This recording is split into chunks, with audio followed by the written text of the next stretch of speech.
नमस्कार दोस्तों, इस वक्त मैं आपको लेकर आई हूँ गांव गोंदर के अंदर, जहां पर आप हमारे साथ देख पाएंगे कि सरपंच पद के भावी उम्मीदवार ईश्वर सिंह राणा जी जो हमारे साथ जुड़ चुके हैं, उनकी धर्मपत्नी जो है चुनाव को लड़ रही है। फिलहाल हम इनसे ही जानने का प्रयास करेंगे कि उनके दिमाग के अंदर क्या मानसिकता है गांव के विकास को लेकर, गांव की सोच को लेकर, सारी बातें भी उनसे जानने का प्रयास करेंगे। सर, बहुत बहुत स्वागत है। लेकिन सबसे पहला मेरा सवाल यही रहेगा आपसे कि सरपंच पद के चुनाव तो चले हुए हैं, लेकिन जी आपको लोग क्यों चुने?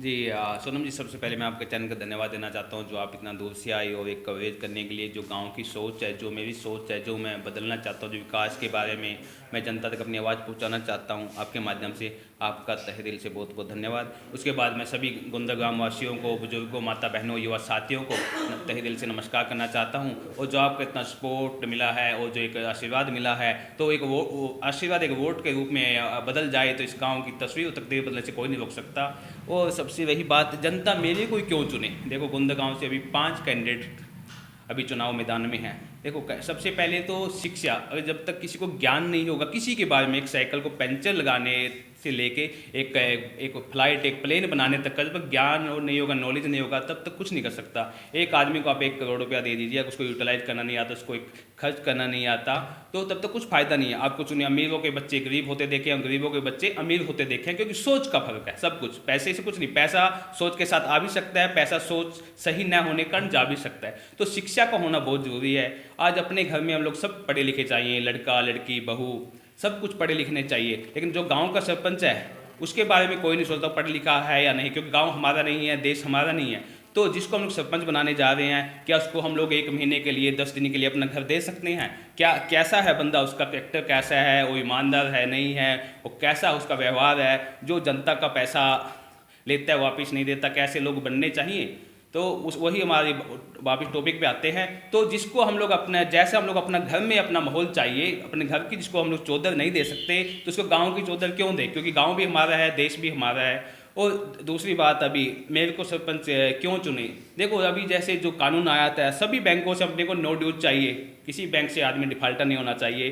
तो हमारा उसी पे हम लोग देते हैं वोट, जनता को न देने हैं। जैसे बैंक परमिशन नहीं देते, चुनाव को परमिशन नहीं देता अगर बैंक से डिफाल्टर है, ऐसे वोटर को भी अपना एक वोट नहीं देना चाहिए अगर जनता का डिफाल्टर है। तो मैं एक चैनल के माध्यम से ये कहना चाहता हूँ पूरे ग्राम वासियों से, अगर ईश्वर सिंह राणा ने किसी का 1 रुपया भी देना हो तो आज ही उस चुनाव मैदान से बाहर हो जाएंगे। 1 रुपये पर किसी को देना हो तो ही सब कैंडिडेट मीडिया में आके बोलिए, किसी भी ग्रामवासी से, किसी भी वोटर्स का उनको जो भी पैसा देना है, क्या वो उस चुनाव से पहले दे दे। अब अगर आपके पास वोट मांगने आता है तो उनको बोलिए जो हमारा आपको देना है, क्या किसी का भी देना है, किसी ग्रामवासियों का, वो जैसे आपको बैंकों से नोटिस दिया है तो जनता से भी नोटिस ले, उसके बाद ही वोट करें। तो इसी से उसकी ईमानदारी का पता चल जाएगा। और दूसरी रही बात, हम लोग वही मैं टॉपिक बात हूँ, जब तक कुछ देखा नहीं होगा, सोचा नहीं होगा तो विकास नहीं होगा। मैंने भी दुनिया देखी है, 25-30 देशों में घूमा है, बहुत कुछ देखा है। हमारे MLA MP PM तक बनने के बाद स्टडी विजिट पे देखने जाते हैं विदेशों में क्या हो रहा है, और उसी की तर्ज पे बाद में विकास करते हैं। हम तो 25 देशों में पहले घूमे हैं, ये हमारे गांव का सौभाग्य है। हमने जो देखा है, एक विदेशों की तर्ज पे एक डिजिटल जो डिजिटलाइजेशन अभी हो रहा है, तो उसी की तरफ हम लोग काम करेंगे और सभी को एक अच्छा, एक गांव, एक खुशहाल एक माहौल बदलेंगे। बिना माहौल बदले कुछ नहीं हो सकता, उसी की तरफ हम लोग काम करेंगे।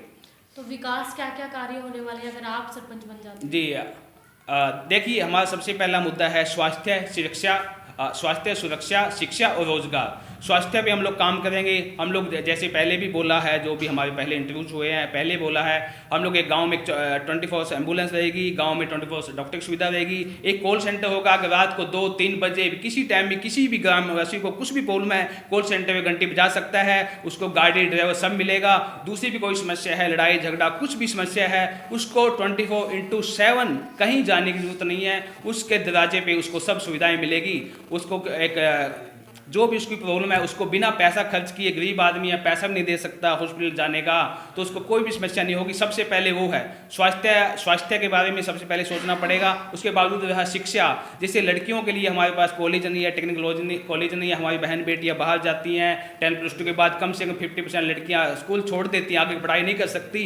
10+2 तो बेसिक की पढ़ाई होती है, उसके बाद ही सही एक स्किल डेवलपमेंट में और टेक्निकल पढ़ाई की जाती है, एक प्रोफेशनल मैनेजमेंट पढ़ाई की जाती है, लेकिन नहीं कर पाती क्योंकि बहुत दूर जाना पड़ता है, पेरेंट्स सक्षम नहीं होते या ऐसा माहौल नहीं दे पाते, वो लोग बाहर भेजें। तो उसके लड़कियों के लिए हम लोग कॉलेज गाँव में लाएंगे और टेक्निकल स्किल के लिए भी कॉलेज लाएंगे, जिससे हमारे युवा खाली जॉब के पीछे न भाग के अपना आत्मनिर्भर करके निर्भर बन के अपने पाँव पे खड़ा हो सकें। जी, लास्ट में सर क्या संदेश देना चाहेंगे आप? हम सभी ग्रामवासियों से, सभी वोटर्स से यही संदेश देना चाहेंगे। देखो, बिना दबाव के निष्पक्ष होकर वोटर अपना वोट दीजिए। देखो, किसी के कहने सुनने से वोट नहीं दीजिए। हम भी जनता के सामने जाते हैं वोट की अपील करने, हम बिना बिचौलियों के जाते हैं। तो आप भी जनता अपना वोट बिना बिचौलियों के दीजिए, क्योंकि कल आपको काम भी लेने हैं सरपंच से, तो वो भी उसके लिए आपको बिचौलिया चाहिएगा। तो आप बिना बिचौलिए के वोट दीजिए और काम भी आपके उसी हिसाब से होंगे, क्योंकि कल को जो बीच वाला आदमी हो, मिले ना मिले, क्या आप तो उसका सरपंच से बने ना मिले, तो आपको सरपंच जाने ना जाने, तो इसलिए आपको बीच में आदमी मत रखिए।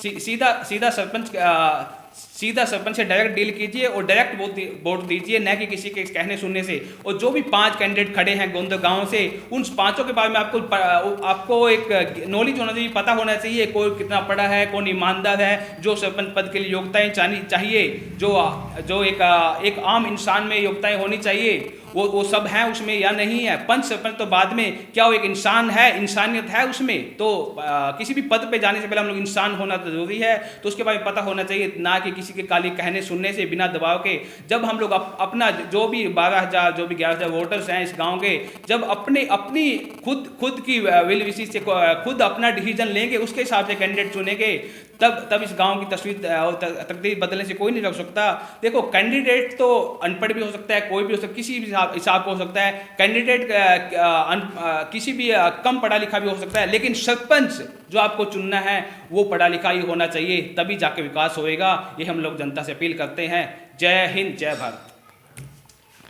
तो सर ने एक बहुत ही प्यारा संदेश यहाँ पर दिया है कि जिस तरीके से वोट्स खरीद लिए जाते हैं या फिर वोट्स को भी जो है इस तरीके से लेकर आया जाता है। और आपको बता दें कि सर का जो चुनाव चिन्ह है वो नल का है और उसी के उस पे वो चुनाव लड़ रहे हैं। और साथ ही साथ एक बड़ी बात इनके द्वारा की गई कि जितने भी विकास कार्य हैं वो किए जाएंगे, ऐसा इन्होंने मीडिया के सामने भी कहा है। तो आप लोग भी इस वीडियो को ज़्यादा से ज़्यादा शेयर करके सहयोग कीजिएगा। तो हम लेटेस्ट अपडेट के लिए बने रहिएगा आपके अपने चैनल वॉइस ऑफ द शिल्प में। मेरे यानी सोनम के साथ, कैमरामैन परवीन के साथ। धन्यवाद।